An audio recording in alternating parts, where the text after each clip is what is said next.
గౌతమ్ నందా, ఆ Sampath Nandi directorial. Teaser release దగ్గర నుంచే మంచి హైప్ వచ్చింది. మరి సినిమా ఎలా ఉంది చెప్పడానికే వచ్చేసా. Hi, this is Kajal and welcome to India glitz movie review.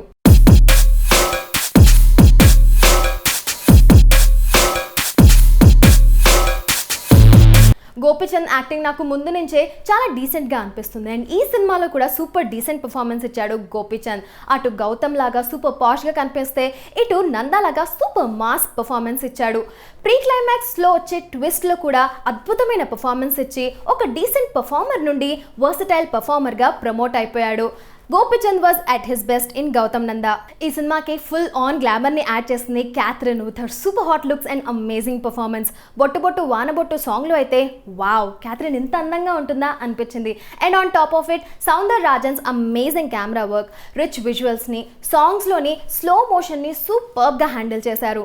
Shri Balaji cine media production values అయితే సూపర్. పెద్ద పెద్ద బాంగ్లాస్ని, చాపర్స్ని, రిచ్ లైఫ్ స్టైల్ని చూపించడం కోసం చాలా ఖర్చు పెట్టారనిపించింది. టెక్నికల్గా ఈ సినిమా వావ్. ఉప్స్, హన్సిక గురించి చెప్పడం మర్చిపోయా. యాక్చువల్లీ ఈ సినిమాలో కూడా తన పరిస్థితి అదే, ఉన్నా లేనట్టుగానే అనిపిస్తుంది.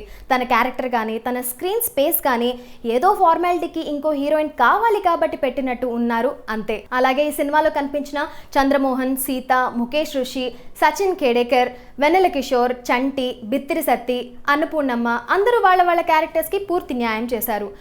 ఎస్ఎస్ తమన్ క్రియేట్ చేసిన మ్యూజిక్ చాలా బాగుంది. ఎస్పెషల్లీ బొట్టు బొట్టు వానబొట్టు అండ్ జిందగీ మిలేగిన దొబరా నాకు బాగా నచ్చాయి. బ్యాక్గ్రౌండ్ స్కోర్ కూడా ఒక రేంజ్లో ఇచ్చాడు.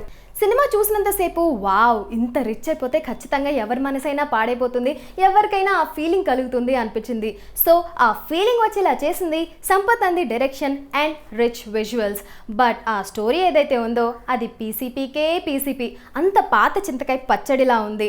Very very old wine in a brand new costly bottle. Pre క్లైమాక్స్కి ముందు వచ్చే ట్విస్ట్ బాగుంది, బట్ అది కూడా ప్రెడిక్టబుల్లే. ఈ స్టోరీకి అంతకు మించిన ట్విస్ట్లను మనం ఎక్స్పెక్ట్ కూడా చేయకూడదులేండి. డైలాగ్స్ ఏమైనా బాగున్నాయా అంటే ఎప్పుడో మనం చిన్నప్పుడు చూసిన సినిమాలోని ఎమోషనల్ డైలాగ్స్ని త్రూ అవుట్ ద మూవీ వాడేసినట్టుగా అనిపించింది. Rich visuals, Gopichand's amazing performance and Catherine's hotness, ఇవి తప్ప సినిమాలో చెప్పుకోదగ్గ మెచ్చుకోదగ్గ విషయాలు ఏవీ లేవు. ఒక్క అండర్లయింగ్ మెసేజ్ అబౌట్ మనీ తప్ప. So I'm going with 2.5 stars. మీరు ఈ సినిమా చూసినట్టయితే మీకు ఎంత బాగా నచ్చింది, మీరు ఎన్ని స్టార్స్ ఇస్తారు అనేది కింద కమెంట్ బాక్స్లో పోస్ట్ చేసేయండి. Thank you so much for watching and please subscribe. Hi India Glitz viewers, this is Anu Emanuel. Exclusive videos. For more interviews and gossips, news and much more, please subscribe to IG Telugu.